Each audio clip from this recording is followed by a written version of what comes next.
All right, so welcome back to Complete Aviation Solutions for another deep dive. Yes.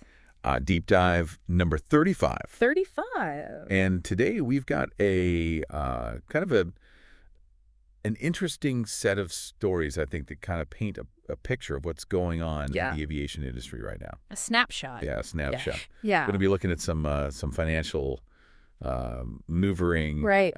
some legal battles. Yeah, strategic legal battles. Strategic legal battles. Yeah. And all within this sector that we all love and follow so closely. Absolutely. So let's dive right in. Let's do it. The first story we've got is involves Blackstone, Okay. a private equity firm. Huge private equity. Huge private equity firm. Yeah.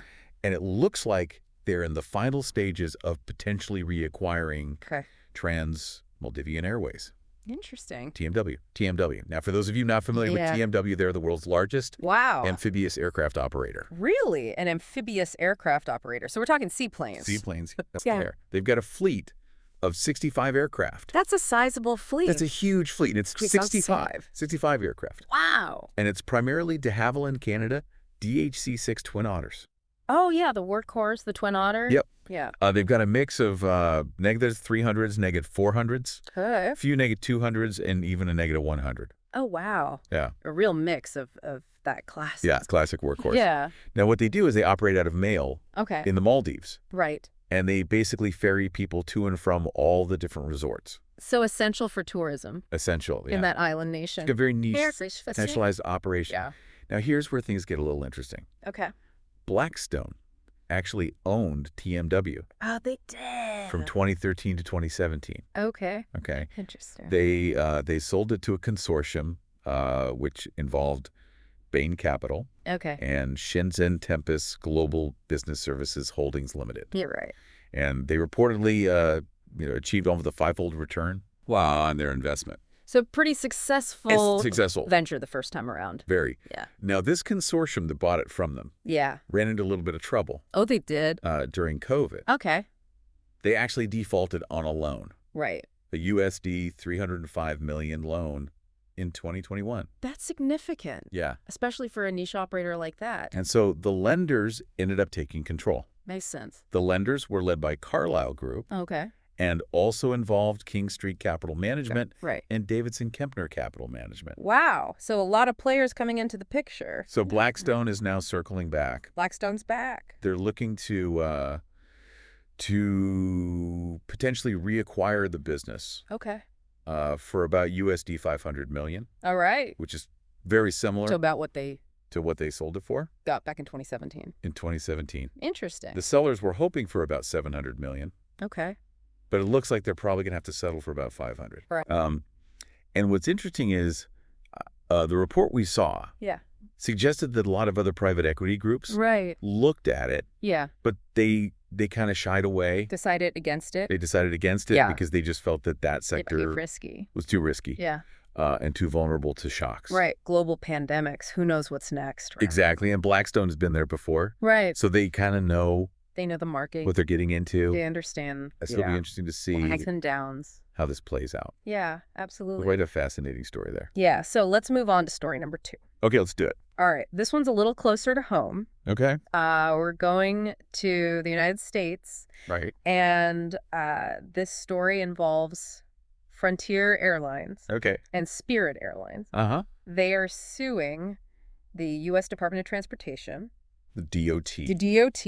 Okay. Over the allocation of slots. Slots at Washington National Airport. It's DCA. DCA. Oh, boy. Yeah, that's a hot commodity. That's a hot commodity. Those slots at DCA are very valuable. Extremely valuable. Yeah. And if you've ever flown through DCA, it's very...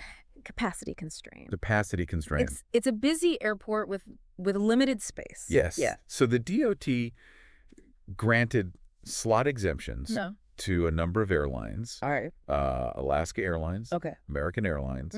Delta. Yeah. Southwest. And United. Big players. All the big players. Yeah. And these exemptions allowed them to introduce new nonstop routes. Ah, okay. That were beyond DCA's 1,250-mile perimeter. So they're able to fly a little further yeah. than they normally would be able to from DCA. Exactly. Interesting. Now, Frontier is arguing that they should have been considered a limited incumbent. Limited incumbent. Because they hold fewer than 40 slots. Okay. And if they were considered a limited incumbent, they would have been eligible. They would have been eligible for those exemptions. The exemptions that were given to Alaska. Gotcha. However, the DOT classified them as new entrant. New entrant. Interesting. Because they hadn't held permanent slots at DCA before. Okay, so it's kind of a technicality there. So they're saying, wait a minute. Yeah. We should have been considered a limited incumbent. Right. And we should have gotten those slots. Yeah. Now, they also argue that Alaska shouldn't have gotten the slots. That's really? Because they have a code share agreement with American Halves, which already gives them significant access to the DCA march. To DCA. Yeah. So that's kind of their... That's their argument. Their argument. Interesting. Now, Spirit has also joined the lawsuit. Oh, they jumped in as well. They jumped in as well. Okay. And they're claiming that they should have been considered a limited incumbent. Okay, so they're also going for that limited incumbent classification. Because they operated at DCA between 2008 and 2012. So they had a presence there previously. Yeah. Okay. They were flying to Fort Lauderdale and Red Beach. All right. So they're saying, well, we were there. Yeah. We had slots. We should be considered a limited incumbent. We should be considered a limited incumbent. Interesting. So they're basically asking the court to overturn the DOT's order. Okay. They want them to declare Alaska ineligible. For the slots. For the slots. Yeah. And then reallocate them. Potentially to them. Potentially to them. Yeah. So... Frontier wanted to fly to San Juan. Frontier wants to fly to San Juan. Okay. Spirit wants to fly to San Jose. California. Okay. And Alaska was awarded the slots to fly to San Diego. San Diego. Okay. So... a lot of interesting routes there. Yeah, it's all about who gets access to these very limited slots. Right, absolutely. Now, Alaska, in response, said that, the DOT's decision followed months of thorough consideration, and it was all, above board. And they highlighted that their new service to San Diego would connect a currently unserved airport, providing better options for passengers. So they're making the argument that it benefits the flying public. Yeah. Okay. They also highlighted the large military community in San Diego. Okay. So interesting. It'll be interesting to see. Yeah, how the courts decide. How the courts decide this one. Who gets those coveted slots? Yeah. All right, so our final story takes us to Kenya. Okay. And Kenya Airways, they're set to repay USD $150 million to the Kenyan government by mid-2025. Okay. Through a shareholder loan agreement. Interesting. Now, this comes after the Kenyan Treasury settled $150 million USD worth of Kenya Airways unpaid loans. Oh, so the Treasury stepped in. Yeah, with a consortium of Kenyan commercial banks. Interesting. These banks. So they bailed them out, essentially. They bailed them out. They hold 38.1% of the airline. Wow, that's a significant chunk of the airline. And they include Equity Bank. Okay. KCB Group, and Cooperative Bank. All right, so some major institutions. Yeah, the Treasury had to step in. Okay. Because the banks had actually rejected. Oh, they rejected an offer. An offer. Okay. To repay the debt via a 6.5-year bond. Interesting. So they didn't want to wait that long. They didn't want to wait. They wanted their money sooner. They wanted their money. Yeah. And because it was such a large amount. Yeah. The Treasury was worried that if they didn't step in, that Kenya would actually default. Sovereign default. Yeah, which would have had, a ripple effect. A ripple effect on credit ratings, all. Credit rating and everything. So major implications. The government had to step in. They stepped in and bailed them out.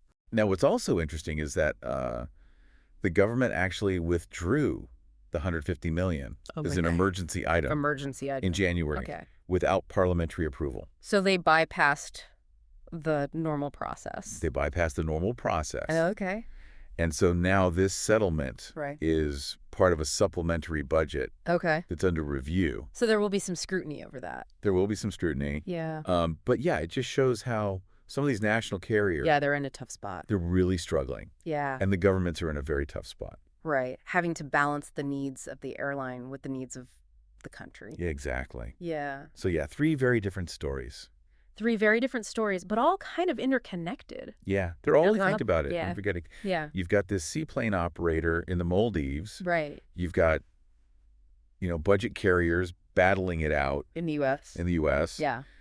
And then you've got national carriers struggling all over the world that are, having to be bailed out by their government. Yeah. So it's a very complex. It's a complex ecosystem. The global aviation industry. Yeah. And, it's constantly changing. Constantly in flux. So it's fascinating to watch. Absolutely. And we'll continue to follow these stories and many more. Yes. And see how they don't bring them to you as they unfold. It'll be interesting to see what the long-term implications of all these events are. Yeah. Yeah. All right. Well, that's it for this deep dive. Great discussion. Thanks for joining us. Absolutely. And we'll see you next time. Absolutely. For another Complete Aviation Solutions deep dive. Looking forward to it. All right.